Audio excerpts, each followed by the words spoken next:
Hello, xin chào các bạn đã quay trở lại với kênh YouTube Review 5 phút.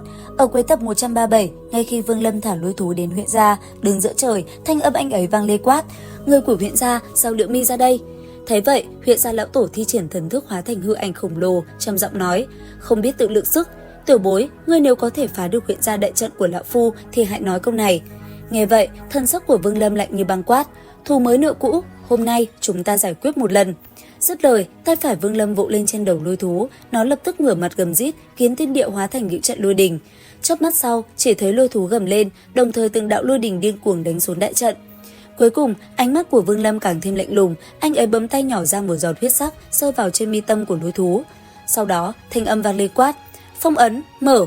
Dứt lời, thân mình lôi thú lập tức trở nên chấn động, hóa thành một cơn lốc lôi điện đánh thẳng vào màn chắn. Nhất thời, đại trận vang lên những tiếng nổ ầm ầm, làm mọi người kinh hãi. Phía dưới, nhìn lôi thú mang theo lôi điện tấn công vào đại trận, huyện Phong Thần sợ hãi nhìn lão tổ huyện gia vội vàng nói: "Lão tổ, đây là lôi thú đại biểu cho lôi tiên điện. Lão tổ, chỉ vì một ngoại nhân mà dẫn đến hạo kiếp, việc này không đáng. Tất cả các ngươi, ngậm miệng lại cho lão phu." Nói rồi, lão nhìn lên bầu trời đang rung động ầm ầm sau từng đợt công kích của Vương Lâm. Yên lặng một hồi, lão nhìn Vương Lâm quát: "Xuất kiếm ra đi." Nghe vậy, Vương Lâm chỉ lạnh lùng lôi tiên vệ ra phóng thẳng về phía trước, trực tiếp đánh một quyền xuống đại trận. Một quyền đánh vào, trận pháp này lập tức phát ra âm thanh vỡ nát, kinh khí kinh người bạo phát tản ra khắp nơi này, làm toàn bộ huyện gia rung động. Chưa dừng lại, tiên vệ lại một lần nữa vung tay, nó tung quyền dày đặc như mưa rào mạnh mẽ đánh xuống đại trận.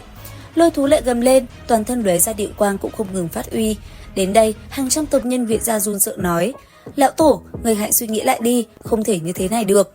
"Phong Thần, người cũng không đồng ý với lão phu phải không?" Phong Thần không dám, chỉ có điều lão tổ, người này có được lôi thú, khôi lỗi âm dương hư thực, một người như thế, chúng ta nên kết giao hay gây thù? Việc này lão phu tự biết chừng mực, người không cần nói nữa.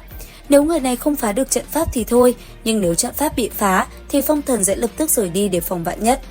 Cùng lúc đó trên bầu trời, dưới sự công kích không ngừng nghỉ, đại trận đã có dấu hiệu suy yếu. Đến đây, Vương Lâm trong tay lập tức xuất hiện một thanh cự kiếm. Theo tinh khí thần của Vương Lâm ngưng tụ, cự kiếm cũng dần hóa khổng lồ. Khi nhân kiếm hợp nhất, cuối cùng Vương Lâm nâng kiếm tiên trong tay lên trời cao, rồi bổ xuống quát: "Trảm La Quyết!" Một kiếm này như khai thiên tích địa, như muốn làm tê liệt thiên địa từ trong hỗn độn ầm ầm bổ xuống đại trận. Thấy thế, huyện Phong Thần giật mình sợ hãi nói: Đây là quy tắc." Cùng lúc đó ở rất xa, cho dù là Thiên Quỷ Tử cũng phải kinh hãi. Chắc chắn không phải người của Lôi Tiên Điện thì không thể làm được như vậy. Thanh âm hắn vừa dứt, một kiếm đâm xuống, trong phút chốc, huyện gia đại trận chưa thực sự tiếp xúc và bị công kích nhưng cũng đã sụp đổ. Sau một kích đó, sắc mặt Vương Lâm tái nhợt, còn bây giờ, toàn bộ huyện gia đã rơi vào sợ hãi, ánh mắt của huyện vô tình âm trầm, lão nhìn thẳng vào Vương Lâm lạnh giọng nói: "Lão phu đã xem thường ngươi, với tu vi vấn đỉnh, không ngờ ngươi lại nắm giữ kiến thức có ẩn chứa quy tắc bậc này. Kiến thức này nếu lấy tu vi ở bước thứ 2 để thi triển, ta còn để vào mắt. Đáng tiếc, người phá đại trận của huyện gia ta thì hôm nay ngươi xong đời rồi." Dứt lời, lão gầm lên quát: "Mời tổ ngọc!" Thanh âm vừa vang lên, từ bên trong nhà tổ của huyện gia bỗng nhiên dâng lên một đạo lực lượng mênh mông, một viên ngọc giản xuất hiện. Làm xong, lão dị kia lẩm bẩm: "Đáng tiếc, di bảo của tổ tiên đã mất tích cùng với huyện vô tướng, nếu không cũng không cần mời ra phúc trạch ngọc giản." Lời lão vừa dứt, ngọc giản hóa thành một thân ảnh khổng lồ cao vạn trượng. Thấy thế, huyện Phong Thần chắp quyền trầm giọng nói: "Lão tổ, đây là việc của người và huyện Mi, ta thân là tộc trưởng của huyện gia, có quyền đặt huyện gia ra ngoài chuyện này." Nói xong, hắn ngẩng đầu nhìn về phía Vương Lâm chắp quyền nói: "Đạo hữu, tại hạ là tộc trưởng huyện gia, như vừa rồi tại hạ đã nói, việc này là ân oán cá nhân, huyện gia ta không tham dự, mong đạo hữu phân rõ đúng sai." Nghe vậy, huyện gia lão tổ cười âm trầm, lạnh lùng quét mắt một vòng, chậm rãi nói: "Một đám phế vật." Nói xong, hắn ngẩng đầu nhìn thẳng về phía Vương Lâm, tay phải bấm quyết chỉ ra quát: "Bất kể ngươi là ai, lão phu dốc toàn bộ linh lực của Thiên Huyễn Tinh cũng phải lấy mạng ngươi, phúc trạch ngọc giản, lấy mạng hắn." Thanh âm vừa dứt, từ trên trời cao bất chợt xuất hiện một cái thủ ấn vàng rực, phá không bay xuống đầu Vương Lâm, uy áp kinh khủng cũng dần ập tới. Cùng lúc đó, theo bàn tay lão giả huyện vô tình khẽ động, thủ ấn đang bay xuống kia liền lóe lên, hóa thành một bóng người khổng lồ. Sau đó, bóng người do ngọc giản hóa thành theo bàn tay lão giả kia kết ấn, liền bước lên một bước, mang theo uy áp từ hai tay ập về phía Vương Lâm. Thấy thế, tiên vệ khôi lỗi cùng lôi thú chợt lóe lên, đi tới bên người Vương Lâm, tung ra một đòn phòng ngự kinh người đối kháng với đối thủ. Nhất thời, một vụ nổ ầm ầm bạo phát chấn động trời cao cũng tản ra xung quanh. Như cảnh tượng đó, huyện gia lão tổ cười lạnh nói: "Tiểu bối, từ bỏ kiếm khí, ta xem ngươi còn có được thủ đoạn nào nữa." Nghe vậy, Vương Lâm bình tĩnh, từ từ nhắm mắt lại rồi lẩm bẩm: "Mọi việc trên thế gian này không thoát khỏi nhân quả. Ngày đó gieo nhân, hôm nay gặt quả, chỉ có giải quyết xong nhân quả, khiến cát bụi về với cát bụi thì mới công bằng với một đoạn luân hồi. Nói rồi, trong đại não của Vương Lâm thì thầm vang lên thanh âm nói, trận chiến này chấm dứt, thả ngươi tự do. Nghe vậy, tà ma vốn đang ngủ say, chợt bừng tỉnh. Tiếp theo, một tiếng giống vang từ trong nguyên thần của Vương Lâm lập tức vang ra. Trong tiếng giống vang này lộ ra một cỗ ma khí nồng đậm khắp đất trời. Tiếp theo, đỉnh đầu Vương Lâm thoát ra khói đen dày đặc, khói đen này hình thành một ma ảnh một sừng trên đỉnh đầu Vương Lâm, đó chính là tán ma. Nháy mắt khi tán ma xuất hiện, sắc mặt của huyện gia lão tổ tái nhợt, lão lùi lại vài bước, kinh hãi nhìn ma ảnh.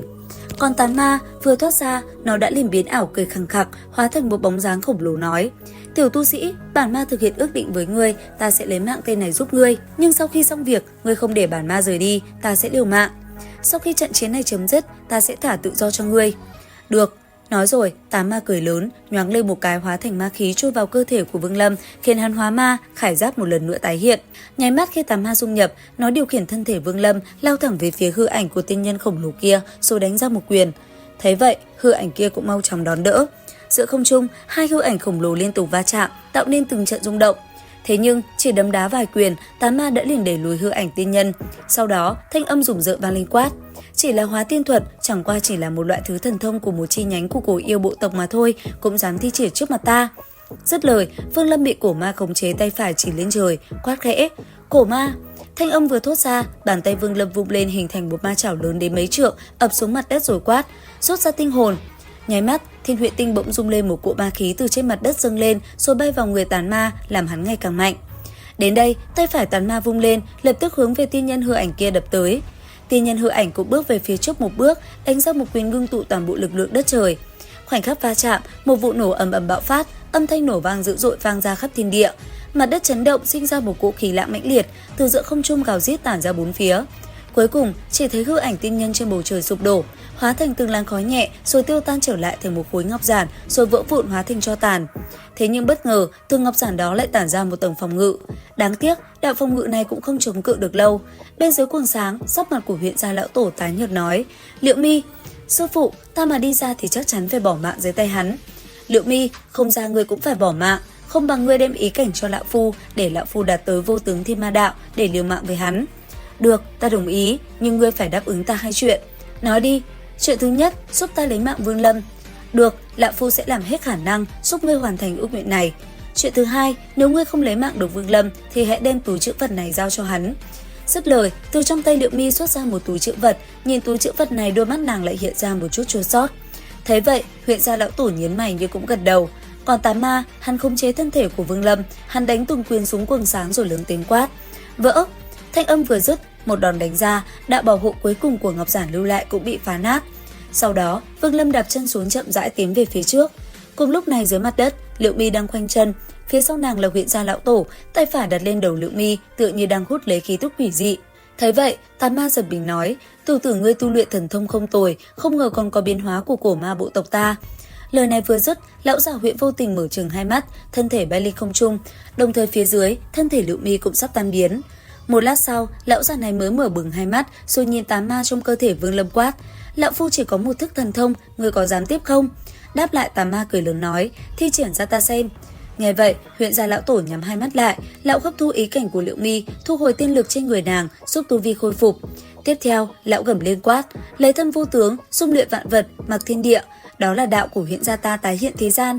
Thanh âm vừa dứt, chỉ thấy lão già huyện vô tình thay đổi, lão ta giống như một bộ xương khô liên tục thay đổi hình dạng.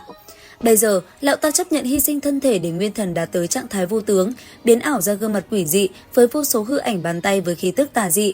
Chứng kiến cảnh tượng ghê người kia, tán ma chẳng những không sợ, lão ta lộ ra vẻ thèm thuồng rồi chợt lao khỏi người Vương Lâm quát: "Thật là vật đại bổ, cảm ơn ngươi đã đem thứ này để hiếu kính ta." Dứt lời, tán ma bay tới há miệng nuốt chửng hơn phân nửa các hư ảnh vô tướng như một loại thuốc bổ đại bổ, khiến toàn bộ hư ảnh vô tướng tiêu tan hoàn toàn.